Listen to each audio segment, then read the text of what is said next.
Il est de façon tacite un contrat établi entre le médecin et son patient. Le secret médical, fondé sur le serment d'Hippocrate, est un gage de confiance envers le thérapeute à qui l'on confie des détails parfois très intimes de sa vie.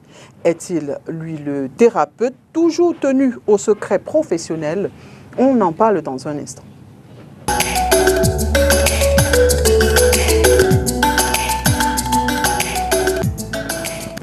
Mesdames et messieurs, bienvenue. L'émission C'est tout droit. Le programme se propose d'apporter des réponses aux questions de société à travers le regard des hommes de loi. Ce jour, nous parlons du secret médical. Qu'est-ce que c'est que le secret médical? Quelles sont ses limites et aussi quelles sont les sanctions en cas de violation du secret médical? Pour nous en parler, je reçois sur ce plateau Maître Éric Choupé, il est avocat au barreau du Cameroun. Maître, bienvenue et merci d'avoir accepté notre invitation.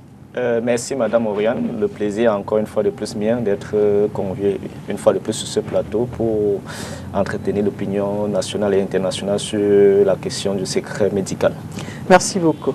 Mesdames et messieurs, pour planter le décor, je vous propose de regarder cet élément et nous revenons juste après. À mon avis, oui, le secret médical est bel et bien respecté au Cameroun. Pourquoi vous dites ça? Parce que moi personnellement, je n'ai jamais eu les infos dans le cadre des médical. Je n'ai jamais eu le secret médical à l'extérieur pour moi.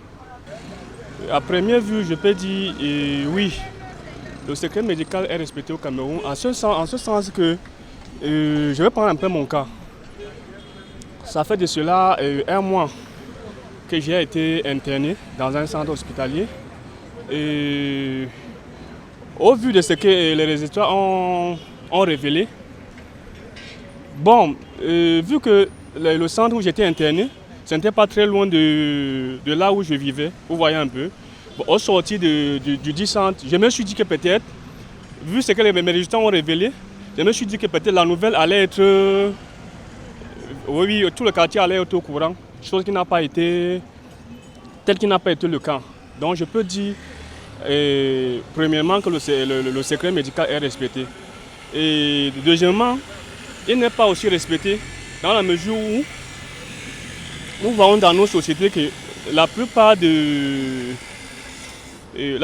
infirmiers passent tout leur temps à vulgariser les résultats des patients, ce qui n'est pas normal. À mon sens, non.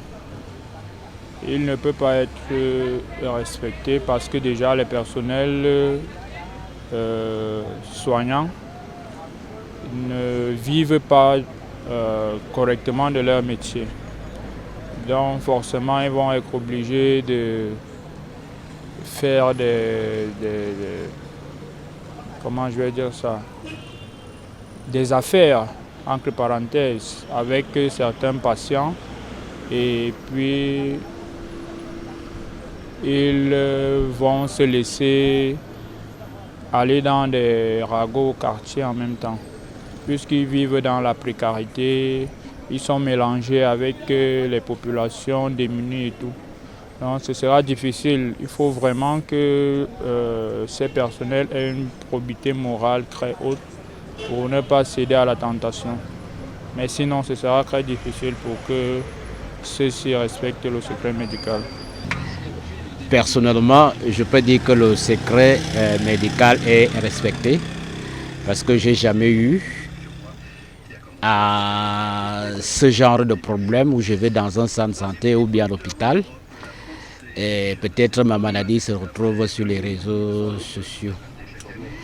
En réalité, ce qu'on constate aujourd'hui, c'est qu'une autorité ou bien un homme puissant va à l'hôpital ou n'importe quel homme lambda va à l'hôpital. Malheureusement, on se retrouve à lire dans les réseaux sociaux de quoi il souffre. Donc, je peux dire que le secret médical n'est totalement pas un secret au Cameroun. Très bien, maître. De retour sur ce plateau, peut-être pour répondre directement à nos téléspectateurs et à ceux qu'on a interviewés, qu'est-ce que le secret médical? Bien, d'entrée de jeu, lorsque vous présentiez la question du secret médical, vous avez évoqué l'accord de confidentialité. Donc le secret médical renvoie à un accord de confidentialité qui existe entre le patient et le soignant. Et dans cet accord de confidentialité, ça va de la réception du patient, de son diagnostic jusqu'au traitement. Donc le professionnel de santé qu'il reçoit un patient est astreint au secret professionnel. Il est astreint à la non-divulgation des informations qu'il a reçues du patient, qu'il aurait même seulement entendu le concernant et toute autre information qui tourne autour de la question des soins du patient. Du patient, ok. Alors maître, j'aimerais savoir, le secret médical, est-ce qu'il y a une différence entre lui, secret médical, et secret professionnel du médecin? La question est très pertinente parce qu'on pourrait se demander pourquoi on parle de secret professionnel d'un côté et de secret médical de l'autre côté. Oui. La réalité, c'est qu'il n'y a vraisemblablement pas de différence à première vue parce que la seule différence est au niveau de la terminologie. Le secret professionnel renvoie à un vaste ensemble parce qu'on sait que lorsqu'on parle de secret professionnel, il n'y a pas que le professionnel de la santé qui est astreint à cela. Okay. Il y a également les officiers de culte, les avocats, les huissiers, les notaires qui sont également astreints au secret professionnel. Mais sauf que, étant donné que chaque discipline a un langage qui lui est propre, dans le langage médical, on préfère parler plus spécifiquement du secret médical. Ok. Ah donc, vous les avocats aussi, quand on vient vous poser nos problèmes, vous êtes astreints au secret professionnel. Effectivement, les avocats sont également astreints au secret professionnel. Donc il n'y a pas que les médecins qui ont le secret médical. D'accord. Sous d'autres cieux, on a les avocats et on a d'autres professionnels également qui sont astreints au secret professionnel. Alors, maître, dites-moi, est-ce que je suis dans le cadre de mon travail, par exemple, disons de l'entretien, est-ce que je suis obligée de parler de mon état de santé? Si oui, à ce moment-là, dans quel cadre parle-t-on du secret médical? Oui, qui est concerné déjà même par le secret médical? Ok. Il faut noter ici que le secret médical ne concerne que les professionnels de santé. Ok. Ça veut dire que le patient en lui-même n'est pas concerné par cette obligation de non-divulgation des informations relativement à sa santé. Okay. Le patient peut se mettre même en mondiovision, il dévoile les éléments qui concernent son état de santé à qui veut bien l'écouter et qui veut l'entendre. Mais ce n'est pas le cas du professionnel de santé. Même quand bien même le patient te dit que non, je n'ai pas de souci, tu peux donner les informations relativement à mon état de santé à qui tu veux, que cela ne délie pas le professionnel de santé qui est astreint à tout moment et en tout lieu au secret professionnel. Quand je dis en tout moment, ça peut être même dans ses relations avec ses amis ou même dans ses relations avec sa conjointe à son domicile. Il est astreint au secret médical en tout temps et en tout lieu. Il ne peut être délié que dans des cas qu'on va revoir tout à l'heure. Ok. Donc, qui a le secret médical? C'est le médecin. C'est le professionnel de santé. Parce que le médecin, c'est un terme qui renvoie à une catégorie. Dans les établissements hospitaliers, il y a toute une classification. Maintenant, à l'intérieur, on peut savoir qui est astreint au secret médical. Parce qu'il n'y a pas que le médecin qui a accès au dossier médical du patient. Il y a également le personnel administratif de l'hôpital. Oui. Qui, lorsqu'ils ont accès au dossier administratif, dossier peut-être de soins du patient, ils peuvent lire quelques éléments qui concernent son état de santé. Eux également, ils sont astreints au secret médical. Ok, d'accord. Donc, le professionnel de santé, il est astreint c'est lui qui a le secret médical, c'est lui qui est tenu par le secret médical. Effectivement. À quel moment ça s'arrête, le secret médical? Le secret médical, en principe, ne s'arrête jamais. Ok. Il y a une seule exception qui est prévue par la loi. Parce que vous voyez, la Constitution, parce que souvent il est toujours important de porter à l'attention de l'opinion sur quel socle se base ce secret professionnel et quelle est la loi sur laquelle elle tire son origine. La Constitution déjà consacre le respect de la vie privée d'autrui. Et à partir de ce moment, il y a également le décret sur la déontologie des médecins et la loi qui organise la profession des médecins qui consacre le secret professionnel. À partir de ce moment, on est bien en droit de se demander à quel moment est-ce que le professionnel de santé peut être délié par l'obligation du secret professionnel. Il n'y a que dans des cas où il y a des réquisitions de monsieur le procureur de la République. Donc, il y a uniquement dans les cas d'enquête pour crime ou délit où l'officier de police judiciaire ou le procureur de la République requiert aux professionnels de santé de bien vouloir mettre les éléments relatifs à la santé de X personnes pour les besoins d'enquête. On a eu des cas pareils qui ont défrayé la chronique où on a eu éléments de santé de certaines personnes qui ont défrayé sur les réseaux sociaux et tout ça. Mais est-ce que ici, je vais quand même sauter le pas, est-ce qu'ici, celui qui est concerné ne peut pas se plaindre? Oui, c'est dans le cas d'une enquête, mais j'ai pas envie que cela se retrouve dehors. En principe, lorsque nous sommes dans le cadre des enquêtes, dans le cadre de procédures judiciaires pour délit ou crime, il y a la première phase, la phase des enquêtes est jamais inquisitoire, donc elle est secrète. Mais sauf que nous sommes à l'ère des nouvelles technologies de l'information et de la communication. Lorsqu'il y a une fuite des informations de santé concernant peut-être une personne qui est impliquée dans le cadre d'une enquête, notamment il peut également initier des procédures contre des personnes qui ont fait fuiter ces informations-là, parce que ça reste encore dans la phase secrète. Mais c'est vrai qu'il y a une catégorie de personnes non autorisées qui ont accès à ces informations de par les prérogatives que leur concède la loi, notamment l'officier de police judiciaire, le procureur de la République, parce qu'ils ont préalablement pris des actes qui permettent aux médecins qui avaient ces informations de procéder à un transfert de ces informations à leur niveau. Ça, c'est la phase secrète. Mais sauf que ce qu'on oublie, c'est que la première phase, elle est secrète, mais la deuxième phase, elle est publique. Ok. Bon, donc il faut déjà savoir si le secret est divulgué quand c'est encore à la première phase, à la phase d'enquête. Ok. Donc dans ce cas-là, on peut initier une autre procédure. Oui, là, la personne dont les informations qui ont dépassé le cadre dans lequel il devait se retrouver peut initier des procédures pour essayer de savoir qui sont ceux qui ont fait fuiter ces informations et engager les responsabilités. D'accord. Alors, on a parlé tout à l'heure du couple. Bon, c'est vrai que ce n'était pas dans ce sens-là. Mais est-ce que dans le couple, un peut cacher son état de santé? Et plus loin, est-ce que ceci peut être cause d'un divorce? Parce que je me dis, le monsieur peut dire secret médical aussi, ou la dame. Il ne faut pas qu'on pense que j'accuse juste les hommes. L'un des partenaires peut cacher son état de santé en brandissant l'expression secret médical, et plus tard, l'autre conjoint se rend compte que mon partenaire était atteint d'une maladie grave avant mariage, ne me l'a pas dit. Est-ce que ceci peut être cause de divorce? Est-ce que déjà X peut cacher à son partenaire Y son état de santé au motif du secret médical? De facto, je pourrais vous dire oui, on a plusieurs cas. De facto, ça veut dire de fait. Ça veut dire que au sein de la société camerounaise et même à l'étranger, pour avoir connu quelques cas, certains patients réussissent à cacher à leur conjoint leur état de santé. Maintenant, de jure, sur le plan du droit, est-ce qu'il est possible pour un conjoint de cacher à son vis-à-vis son état de santé? Je dirais non. Parce que même si la Constitution a consacré le respect de la vie privée, la Constitution a également dit qu'entre conjoints, il n'y a pas de secret, que ce soit secret de la correspondance, secret médical et tout ça. Ça veut dire que, je prends seulement un exemple simple. Dans certains établissements hospitaliers, lorsque vous faites des examens, on vous fait parvenir les résultats sur pli fermé à votre adresse. Si ça arrive à la maison et vous n'êtes pas là, le conjoint qui le reçoit, et c'est intitulé là votre nom, il n'est pas tenu par le respect des secrets de correspondance entre époux. Donc il peut l'ouvrir et avoir accès directement à ces informations. Et vous ne pourrez engager aucune procédure contre la personne. Maintenant, pour ce qui est question de savoir si ça peut être une cause de divorce ou pas, il faut savoir que lorsqu'on lit les articles 212 et suivants du Code civil, les époux se doivent mutuellement assistance, secours et fidélité.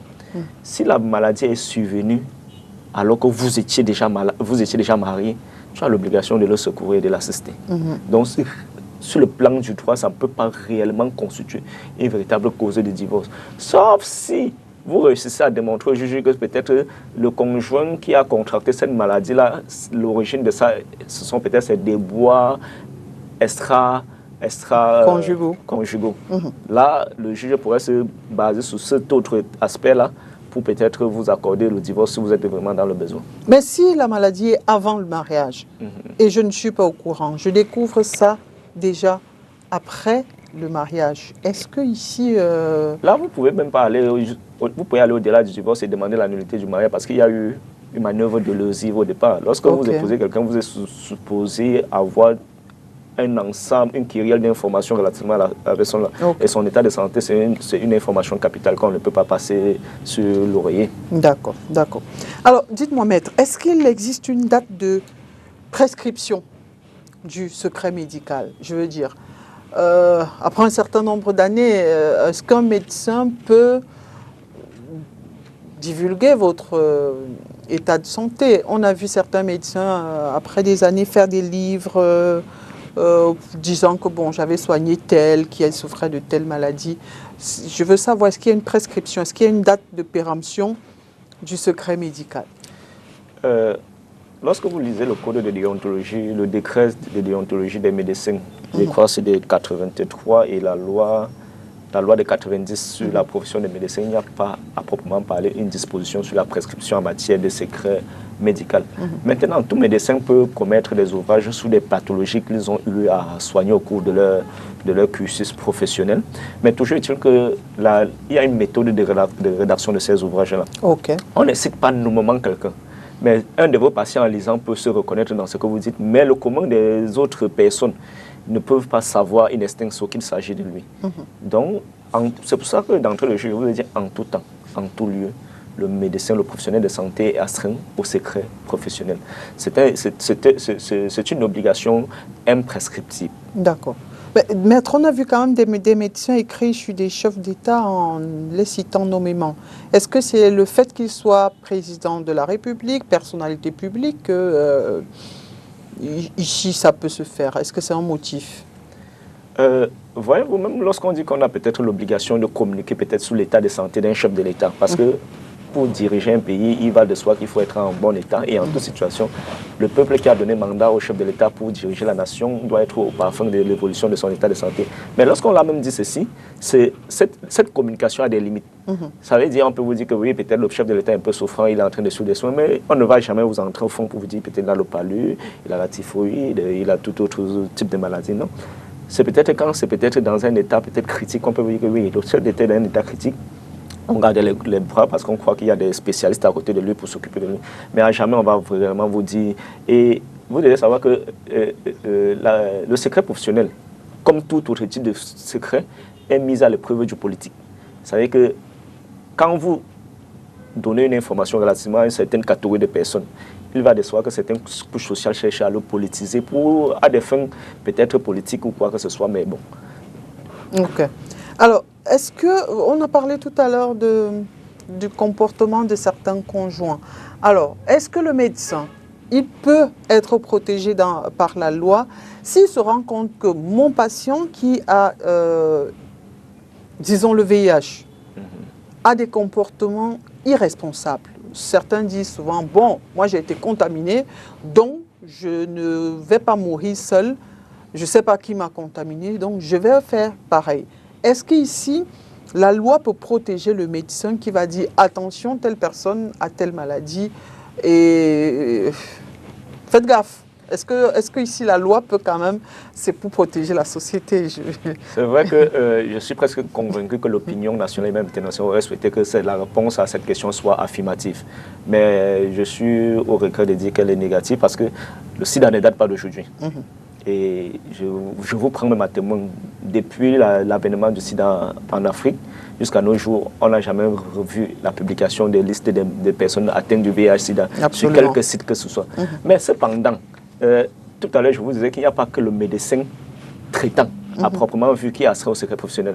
Je vous ai dit que dans les établissements hospitaliers, il y a toute une nomenclature de personnes qui sont eux aussi astreintes au secret médical. C'est-à-dire que lorsque le médecin constate que j'ai reçu tel patient, il est atteint peut-être de VIH-Sida et il faudrait que je l'amène peut-être à ne pas contaminer d'autres personnes de par son comportement irresponsable. Là, il y a ce qu'on appelle au sein des établissements hospitaliers des psychologues spécialisés dans le suivi des personnes atteintes de maladies virales comme le VIH-Sida. Là, il doit seulement transmettre son dossier médical chez cet autre personnel de santé qui va essayer de discuter avec lui pour lui montrer, pour essayer de le responsabiliser davantage et de protéger les personnes qui sont dans son entourage. D'accord. Alors, peut-être vous avez d'autres limites au secret médical ou alors est-ce qu'il y a des dérogations au secret médical? Il y a deux dérogations à mon sens. La première dérogation, c'est celle que j'ai énumérée plus haut. Lorsqu'il y a une réquisition de monsieur le procureur ou d'un OPJ, dans le cadre d'une enquête ouverte, là, on peut porter les informations relativement à l'état de santé d'un patient à l'attention des autorités judiciaires. Maintenant, la deuxième dérogation, peut-être au secret médical, c'est le patient lui-même. Parce que lui-même, il n'est pas astreint à l'obligation du secret médical. Donc lui-même, il peut décider de son propre gré de porter les informations relativement à son état de santé à qui veut l'entendre et à qui veut l'écouter. D'accord. Bon, on a eu l'histoire et l'affaire d'un journaliste, paix à son âme, qui était décédé, qui était en prison. À un moment, l'opinion a dit non, il est décédé parce qu'il a été victime de torture, de mauvais traitements au sein de la prison. Mais le médecin avait dit non, il était atteint de VIH. Est-ce que là, il a le droit? Ou parce qu'il est déjà décédé, il n'y a plus de soucis, après la mort, il n'y a plus de secret médical?